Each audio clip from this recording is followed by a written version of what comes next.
Hi. Hello, today we're going to make a traditional dish, Andalusian Gazpacho, but now it's become popular all over Spain. We all enjoy this dish. The first thing is to chop a third of a red bell pepper and the same amount of green bell pepper. For gazpacho, it's better to tear it into small pieces by hand instead of cutting it. That way it releases more flavor. It's much better and comes out smoother. The cucumber, peeled and sliced. So I have one here that I'm cutting slice by slice. Now into a powerful blender, and if it's a countertop blender, even better. We add the roasted pepper there. We've already chopped both the green and the red ones. The cucumber slices. And we're also going to add a clove of garlic. Those are the magic veggies. We're also going to add peeled tomatoes. Canned is perfectly fine, and it's actually better because it gives you a fantastic liquid. I use 2 cans, which is 6 or 7 tomatoes.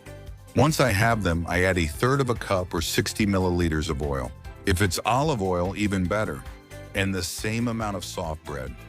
Now comes the last and secret ingredient, a third of a teaspoon of cumin. It's that simple. So now you just have to put the lid on the blender jar and turn it on. That's right, we're gonna let it run for a while. So we blend it for at least 4 or 5 minutes, something like that. You want it to be well mixed, really smooth. That way you'll get the perfect texture. When you have everything blended, it's time to dip a spoon in and taste it. That way you can adjust the salt. Add salt to taste. Give it a quick stir in the same machine so it mixes in evenly. Then taste it again. That way it'll always have the perfect balance.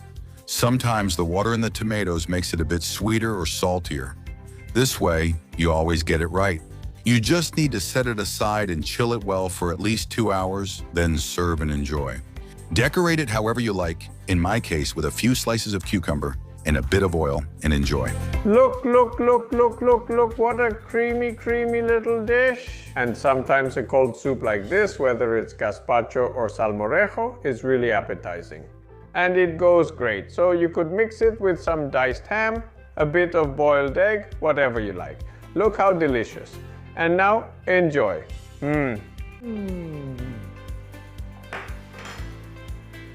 Explosion of flavor. I love tasty recipes, even more so when they're this easy to make. The good thing is that you can also prepare it the day before and keep it in the fridge or refrigerator when it's time to enjoy. So, good idea. Also, tell me down here, what's your favorite cold dish? Let's see if together we can discover some delicious ideas.